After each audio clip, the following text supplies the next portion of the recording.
I was sitting alone in the quiet of a fading evening when it happened. A sudden, sharp knock echoed through the house. 3 slow knocks that made my heart stop. For a moment I couldn't move. It felt as if time itself froze, trapping me in a memory I had buried deep for 52 long years. I turned toward the door, my breath trembling. I always feared this day would come. Every night for decades, I slept with the same nightmare. A nightmare that started the night my sister came home shaking, terrified, and covered in mud. But what frightened me more now was the silence after the knock. As if whoever stood outside already knew the truth I had protected my whole life. My palms turned cold. My heart thudded so violently I could hear the blood rushing in my ears. I took a step toward the door. The wooden floor creaked beneath my weight.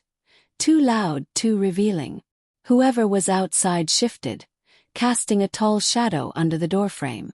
A shadow that made my chest tighten with dread. For 52 years, I had lived with a secret that didn't belong to me. A secret that belonged to my sister, Amelia. A secret strong enough to destroy families, burn reputations, and ruin entire lives. And now, it seemed ready to claw its way back into the world. My fingers brushed the doorknob. And I froze again. What if this was it? What if everything we buried, everything I swore to protect, had finally surfaced? Just the thought made my knees weaken. Another knock. This time firmer. Not a neighbor. Not a delivery. This was the kind of knock that comes only from people who already know the answer. Mr. Wheeler. A voice called from the other side, deep, authoritative. My throat tightened. That tone. That calm seriousness. It could only belong to one type of visitor. Police. My breath hitched. Closed my eyes. In a flash, the memory of that night returned. Amelia entering our home at 2 a.m., shaking uncontrollably, whispering, "Please, promise me. Promise you won't ever tell." And I did. Promised. I sealed her fear inside my heart, locked it away, and threw away the key. But promises don't last forever. Especially not the ones made in blood. I slowly opened the door. 2 officers stood on my porch, their expressions heavy with something more than routine duty.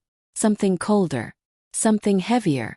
"Sir," one said, removing his hat, "we need to ask you a few questions about an incident from 52 years ago." My stomach dropped.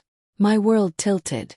The shadows of the past rushed back like a storm breaking loose after decades. I tried to speak, but no words formed.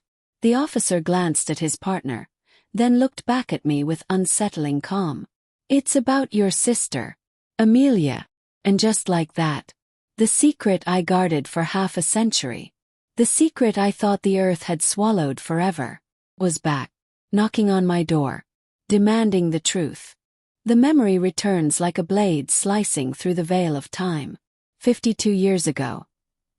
Yet it still feels like yesterday. The night everything changed was colder than any winter I had known. The kind of cold that seeps into your bones and refuses to leave. I remember the wind first, how it screamed through the trees outside. I remember the air, how it was thick, heavy, full of something I couldn't name. And then, I remember the sound. The slow, hesitant creak of our front door opening. I was only 15, half asleep on the couch, but that sound jolted me awake. I turned my head, and saw my sister Amelia standing in the doorway. What I saw next haunted me for the rest of my life. Her dress torn, her knees scraped, her hands, covered in dirt and trembling violently, her face, pale as moonlight, and her eyes. Those terrified eyes. Eyes that looked like they had seen something no human should ever witness. "Amelia," I whispered. She didn't answer. She just stood there, shaking, staring past me into nothingness. When she finally stepped inside, the floor beneath her feet left faint muddy prints. Prints that looked too dark, too thick, almost like they weren't just mud. She closed the door slowly, locked it twice, then pressed her back against it and sank to the floor as if her legs could no longer hold her. "I need you," she breathed, barely audible. Her voice cracked like broken glass. "To promise me something." I moved closer, but she flinched as if someone had reached out to grab her again. Froze. Never in my life had I seen her afraid. Not like this. Not as if the world outside had turned into a nightmare that followed her home. "Amelia, what happened?" My question hung in the air, shaking like a candle flame in a storm. She swallowed hard. Her lips quivered before she finally whispered the words that would chain me to her secret forever. "Whatever you hear tomorrow, whoever comes asking, you must not tell them I was in the woods tonight." Her gaze stabbed into mine, pleading, desperate, drowning in fear. "Promise me," she begged, grabbing my wrist with cold, trembling fingers. "Promise you'll never tell anyone. No matter what it costs." Before I could respond, she pulled something from under her coat. A small, dirt-covered cloth bundle. She held it out, but then jerked it close again, as if afraid even the air might expose it. "What is that?" I whispered. She shook her head violently. "You don't want to know." Then she slipped out the back door into the darkness. I followed in silence, watching her kneel beside the old oak tree. Her hands dug feverishly into the soil. She buried the bundle, fast, panicked, frantic. When she was done, she pressed her palms onto the dirt and whispered, "No one can ever find this, or me." That was the night my sister handed me her fear. The night she chained me to a secret so dark. I didn't know if it would save her, or destroy us both. Morning came far too quickly. But it wasn't sunlight that woke me. It was shouting. Voices outside, urgent, panicked, crawling through the cracks of our windows like a cold wind. I sat up, heart pounding, remembering every detail of last night. Amelia's torn dress. Her trembling hands. The bundle she buried under the oak tree. Her terrified whisper. "Promise me, don't tell anyone I was in the woods." But the real fear began when I stepped outside. Half the neighborhood was already gathered. Mothers clutching their children. Men speaking in hushed, trembling tones. Police cars parked near the edge of the forest, their lights flashing like silent blue warnings. Something was wrong. Very wrong. A neighbor woman spotted me. She rushed over, breathless, eyes wide with terror. "Jacob is missing." Just one sentence. But it hit me like a punch to the gut. Jacob Turner. The quiet 16-year-old boy who lived down the road. The same boy rumored to wander the woods at night. The same woods my sister came from. Shaking like she'd stared death in the face. My mouth dried instantly. My chest tightened so painfully I could barely breathe. What happened?" Forced out. "No one knows," she whispered, glancing toward the forest. "He never came home last night." Last night. The same night Amelia returned. Broken. Before I could say anything else, 2 police officers approached our porch. Both serious. Both scanning faces. Both looking for answers none of us wanted to give. One of them spoke to my mother. "We're checking every house. Did anyone see or hear anything strange near the woods?" My mother shook her head calmly. Too calmly. But I saw her hand tremble near her skirt. My father stood behind her, jaw tight, eyes avoiding the officers. The tension around him felt like a rope pulled to its breaking point. Then one officer turned and looked directly at me. "Ooh. Son, were you up late last night? Did you see anyone heading toward the forest?" For a heartbeat, I couldn't move. Every instinct screamed at me to tell the truth. But Amelia's voice echoed in my mind. "Please, promise me." I swallowed hard. "No, sir," I whispered. "I didn't see anything."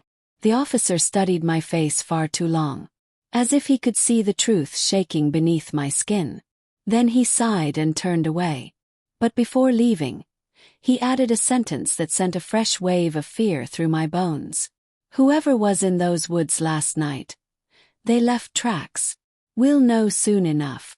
Tracks. My heart dropped, because I remembered the muddy prints Amelia left on our floor. I remembered the dirt under her nails. I remembered the panic in her eyes. As the police moved further into the forest, searching for Jacob, I felt a cold realization settle over me. The entire town was looking for a missing boy. But I was the only one who knew. The woods weren't hiding one secret. They were hiding two. Night returned faster than I expected. As if the sun itself was afraid to stay. The entire day, I couldn't stop thinking about the oak tree.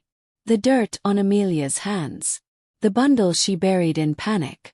And the missing boy, Jacob. Every whisper in town circled back to one place. The woods. And every whisper in my mind circled back to one truth. Something under that tree could destroy my sister. By evening the search teams had left. The forest stood quiet again. Too quiet. I waited until everyone in the house was asleep. Then I slipped out the back door, each step feeling heavier than the last. The cold night air hit me like a warning. But I kept going. I had to know what Amelia hid. The path to the oak tree felt longer than ever. Branches creaked like something unseen was watching. Every rustle of leaves made my heart jump. But I pushed forward.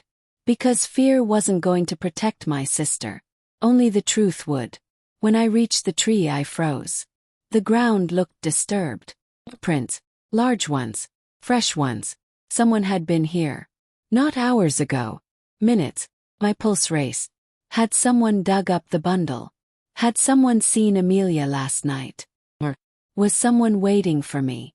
I swallowed my fear and knelt beside the tree. My fingers trembled as I brushed away the loose soil. Then I saw it. A corner of the cloth bundle. Still buried. But partly exposed. As if someone started uncovering it and stopped. My breath shook. I dug faster, the dirt cold under my nails. Finally I pulled the bundle free. It felt heavier than it should. Heavier and wet. Hands shaking, I unwrapped it. Inside was a small pile of things. Things that made my blood turn to ice. A broken silver locket. Jacob Turner's initials engraved faintly on the back. A torn piece of clothing. The same pattern Jacob always wore. And then, something worse. Something that made my vision blur. Rock. Not just any rock. A rock stained with dried dark brown patches. Patches that could only be blood. I dropped it instantly, my breath trapped in my throat. My mind spun. Was Amelia telling the truth? Did she hurt Jacob? Or did she defend herself from someone else? Before I could think further, a branch snapped behind me. Froze. Someone was watching. Someone who had been here earlier. Someone who maybe wanted this evidence gone. I turned slowly, but saw nothing. Just darkness. Deep. And thick. Like it was hiding something alive. My instincts screamed at me to run. I stuffed the bundle back into the soil, covered it quickly, and backed away. Every step felt like something was stalking me from the shadows. When I finally reached home, I locked the door behind me and sank to the floor. My hands were still trembling. Because now, the truth was undeniable. Amelia didn't just hide something. She hid evidence. Evidence that could connect her to Jacob's disappearance. Or expose someone far more dangerous. And whoever was in the woods tonight knew it too. I didn't sleep that night. How could I? Every time I closed my eyes, I saw the bundle, the locket, the blood-stained rock, and the footprints around the oak tree. But something else kept replaying in my mind. Amelia's face when she came home. Her shaking hands. Her silent tears. Her desperate, broken whisper. Please, don't tell anyone. Morning light finally crept across the floorboards. But instead of bringing comfort, it brought questions. Questions that felt like claws scraping at my chest. I found Amelia in the kitchen, staring blankly into a cup of untouched tea. She looked different today. As if the night had drained something from her soul. Amelia, I whispered. She didn't answer. Didn't blink. Didn't even breathe for a moment. Then slowly, she lifted her hands. Dirt still under her nails. Faint brown stains around her fingers. Stains that made my heart slam against my ribs. Blood. Faded, but unmistakable. My throat tightened. Amelia, what happened in the woods? She flinched at the question. Her eyes darted toward the front door as if someone might be listening. Then she leaned closer, voice thin and shaking. "You shouldn't have gone back." My blood froze. "How do you know I heard someone digging last night," she whispered. "I thought it was them, coming back for what I buried." The word hit me like a punch. "Amelia, who is them?" Her lips trembled. "I can't say. If I say it, it becomes real again." I grabbed her hands gently. "I saw what was in the bundle." She jerked her hands away as if burned. Her breathing grew rapid, panicked. "You weren't supposed to see that. I buried it so no one would." "Amelia," I whispered. "Why did you have Jacob's locket?" Her eyes widened. Filled with so much fear it felt like the room itself went cold. "I didn't mean for him to get hurt," she choked out. "It all happened so fast. He shouldn't have followed me. He shouldn't have been there." My pulse hammered. "Amelia, did you hurt Jacob?" The second I asked it, she broke. Tears streamed down her face. Her shoulders shook. She covered her mouth as sobs tore out of her. But she didn't say yes. She didn't say no. She only whispered a sentence that made every hair on my body stand up. "You don't understand. I wasn't alone in the woods." Before I could respond, a knock pounded on the front door. Not gentle, not polite, hard, aggressive. The kind of knock that demanded answers. Amelia's face drained of color instantly. She grabbed my arm, whispering frantically, "Don't open it. Please, please. They're here." Another knock, louder, stronger, shaking the door in its frame. My heart raced, because after last night, after what I saw under that oak tree, I wasn't sure if it was the police at the door, or someone far more dangerous. The knocking grew louder, harder, each strike sending a vibration through the floorboards. Amelia's fingers dug into my arm, trembling violently. "Don't open it," she whispered, tears already forming in her eyes. "If it's them, we're not safe." Before I could speak, my father stormed toward the door. He wasn't a man easily intimidated, but that morning even he hesitated, just for a split second. But I saw it. He opened the door only halfway. Cold air rushed in. Standing there was a tall man in a dark coat. His expression unreadable. His eyes sharp. Too sharp. Eyes of someone who noticed everything and trusted nothing. "Morning," he said with a voice that carried a quiet threat. "Sorry to bother you." He flashed a badge. "Please." But his tone, his stance, the way he scanned our hallway, it didn't feel like a normal officer. "I'm looking for your daughter Amelia. We have some questions about the woods last night." My heart nearly stopped. My father stiffened. "She was home all night," he lied calmly. The officer tilted his head. "So you're certain she wasn't anywhere near the forest?" Something in his voice made my skin crawl. He already knew she was there. He wasn't asking. He was confirming. Footsteps behind me. "Amelia."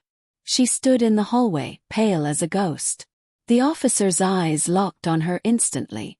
"Miss Amelia," he said quietly. "We found something near the clearing. Something with your fingerprints." Her breath hitched. I felt the air leave the room. My father stepped forward. "What did you find?" The officer's gaze stayed on Amelia. "A piece of fabric. Bloodied. And..." His voice dropped lower.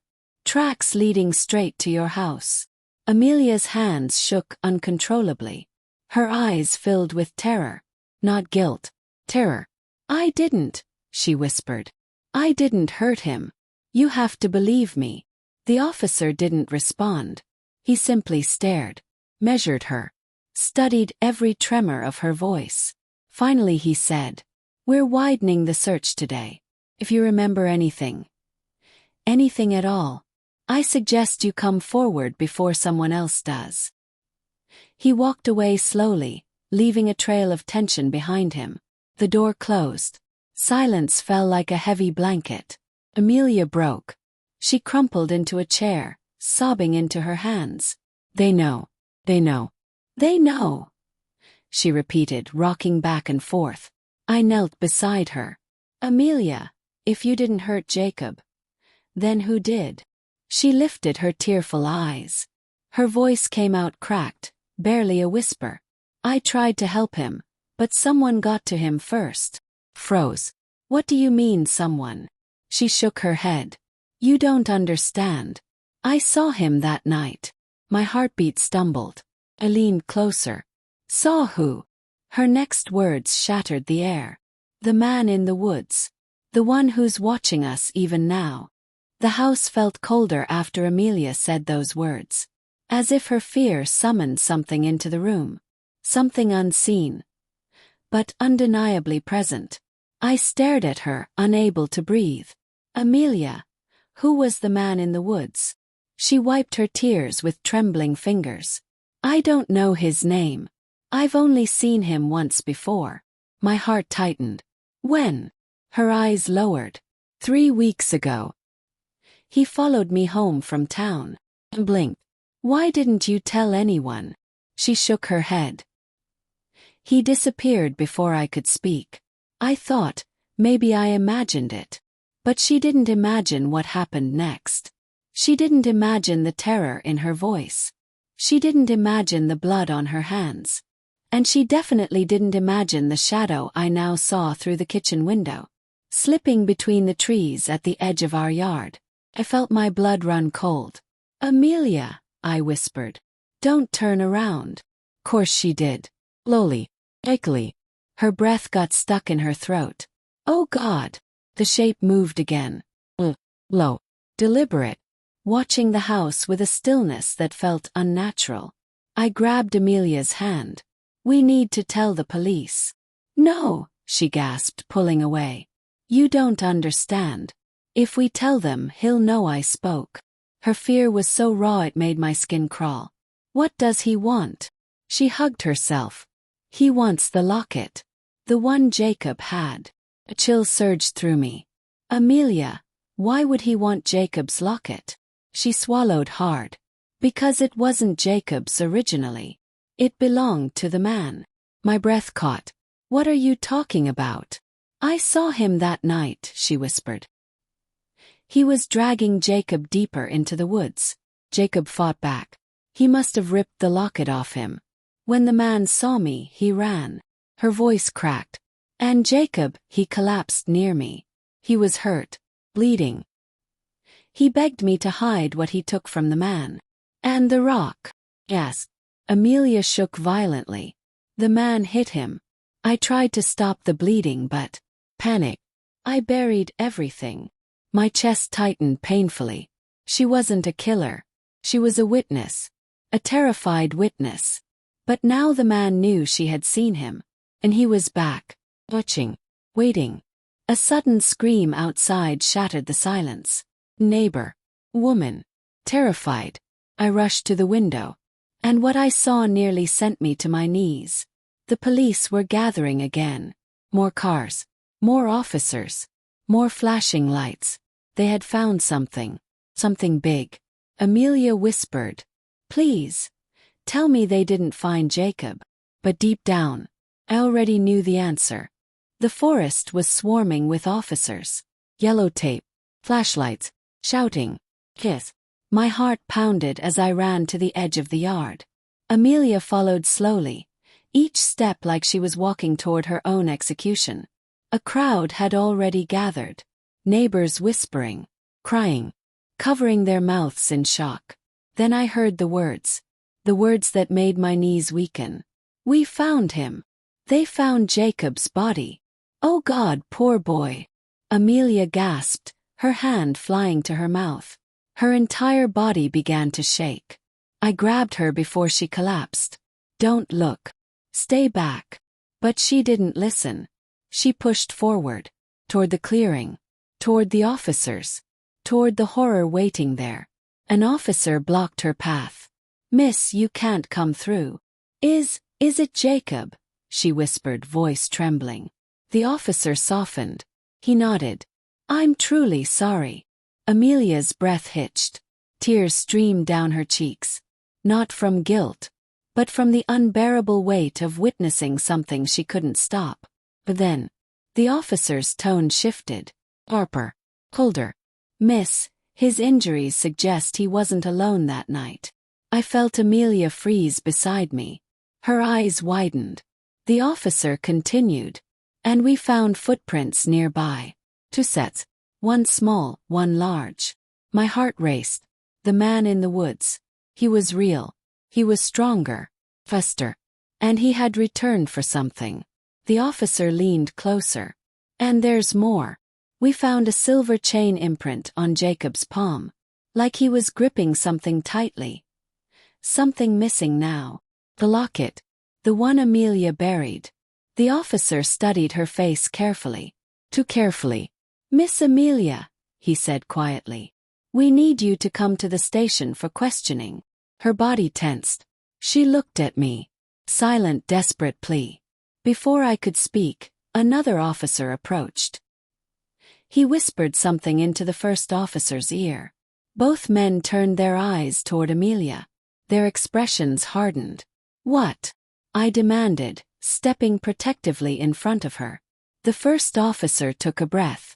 We found fibers from your sister's dress on the victim. Amelia gasped. No. He grabbed me. I tried to help him. The officer didn't blink. We also found your footprints leading away from the body. The world spun around me. This was it. The nightmare. Trap. No. Amelia whispered, barely able to stand. You don't understand. I didn't do this. But it didn't matter. The officers moved closer. Hands tightening on their belts. Voices firm. Amelia Turner, one said. You need to come with us. Amelia grabbed my hand. Her grip desperate, shaking, broken. Don't let them take me, she pleaded. You promised. You promised you'd protect me. My heart shattered. Because I knew the truth. If she went with them now, everything would unravel. Everything. And the real killer, the man in the woods, would still be out there, watching, smiling. I couldn't let them take her. Not when she was innocent. Not when the real killer was still out there. I'm going with her, I said, voice shaking but firm. The officers hesitated, then allowed it. We walked together. Amelia trembling. Me fighting the terror rising in my throat. At the station they separated us. Took her into a small room. Left me outside helpless. Minutes passed. Then an officer approached. Your sister isn't talking. She's terrified. But she keeps repeating one thing. I wasn't alone. My fists tightened. She was telling the truth. So why wasn't anyone listening? The officer leaned closer. Son, if you know something, now is the time. I swallowed hard. Should I tell them about the bundle? The locket? The man in the woods? Before I could answer, shouting erupted from Amelia's room. I rushed toward it. Officers tried to block me, but I forced my way through. Inside, Amelia sat hunched over the table, sobbing. The detective stood across from her. Stern cold. Amelia, he said. We found Jacob's blood on your sleeve. She shook her head violently. He grabbed me. I tried to help him. I swear. The detective slammed a photograph onto the table. Then explain this. I stepped closer. And froze. The photo showed footprints in the dirt. One set small. One set large. Larger than any in our family. My heart pounded. This was proof. Proof she wasn't lying. They're not mine. Amelia cried. I wasn't alone. The man, he was right there. He hit Jacob. He chased me. Why won't anyone believe me? The detective crossed his arms. Because no one else saw him. I felt something explode inside me. I did, I said. The room fell silent. Every officer turned. Amelia looked up, hope flickering in her eyes. The detective narrowed his gaze. What did you see? Took a breath. A long, terrifying breath. I saw a man watching our house last night. Tall man hiding in the trees. He was following Amelia. The room tensed. The detective stepped closer. Describe him. Tall, broad shoulders, dark coat. He moved quietly. Too quietly. Another officer whispered. That matches the description from the Turner case. My stomach twisted. The Turner case. The detective sighed. There was another disappearance last year. Same forest. Same pattern. Witness described a tall man in a dark coat. My blood went cold. Amelia was right. The man was real. And he had done this before. The detective exhaled, conflicted. All right. We'll reopen the search. We'll sweep the woods again. Amelia sobbed in relief. But just when hope flickered, the door to the station burst open. A breathless officer rushed in. Sir, you need to see this. We found something near the old oak tree. My heart dropped. The oak tree. The detective turned sharply. What did you find? The officer swallowed. A second grave. Amelia screamed. I felt my world collapse. Because whatever was in that second grave was going to change everything. The drive back to the forest felt endless. The detective was silent. Amelia was shaking uncontrollably. I sat frozen, breath shallow, terrified of what we were about to uncover. When we reached the clearing, officers were everywhere. Shovels, flashlights, pale faces. The second grave was deeper, carefully dug. Not rushed like Amelia's. Not panicked, as one. Was deliberate. We stood at the edge as they pulled something wrapped in old cloth from the soil. The detective leaned in. And his face drained of color. Oh no, he whispered. This isn't Jacob. My body tensed. If not Jacob, then who? He slowly unfolded the cloth. Inside was a wallet, rusty keys, torn jacket, and an ID tag. I squinted to read it. Then my blood froze solid. It was the ID of the missing man from the Turner case. The man who vanished the year before. The man people whispered about. But then, one detail hit me like a strike of lightning. The photo on the ID. The man's face. His features. It was the same man I saw watching our house. The same man Amelia saw in the woods. The same man she thought was the killer. But he wasn't the killer. He was a victim. The real killer, the true killer, was still out there. And he was smart. Smart enough to frame Amelia. Smart enough to bury the man deeper. Smart enough to leave clues pointing at her. The detective stepped back slowly, face pale. This changes everything, he whispered. Amelia, you're not a suspect. Amelia collapsed to her knees, sobbing with relief. But I didn't feel relief. Not even for a second. Because in that moment something clicked. Memory. Detail. A small, horrifying realization. The footprints around the oak tree. The large ones. The ones the detective assumed belonged to the killer. They weren't fresh. They were older. From days ago.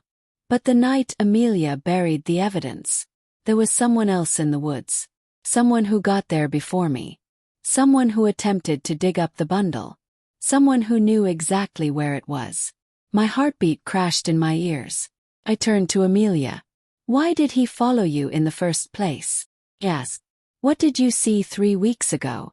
Her face stiffened. Her eyes filled with a new kind of fear. I saw him arguing with someone, she whispered. In the woods. Who? She swallowed hard. Her voice trembled. Jacob's father. Silence. Deadly. Absolute. The detective's face went rigid. He's been leading the search team. Amelia nodded slowly. He told Jacob not to go near the woods. Jacob didn't listen. The truth slammed into me. Jacob's father killed the missing man. Jacob witnessed it. He chased him. Silenced him. Then framed Amelia using her dress fibers and tracks. And now, he was still out there. In the forest. With a badge. With authority. With access to everyone. The detective spun toward his officers. Get everyone out of the woods now. But it was too late. A chilling voice echoed from behind us. Cold. Broken. Merciless. I told him to stay out of the forest, the voice said. But he didn't listen. We turned, and there stood Jacob's father, holding a rifle, his wild, breathing heavy. Amelia screamed. Officers reached for their guns. Chaos erupted. But in that split second before anyone could act, he lifted the rifle toward Amelia. I jumped in front of her, yelling. And then, bang. Darkness. Silence. My vision blurred. My ears rang. Voices. Shouting. A step. The killer tackled. Officers screaming. Amelia crying my name. But as my world slipped away, one final thought burned in my mind. I kept my sister's secret for 52 years. But in the end, it wasn't her secret that destroyed us. It was his.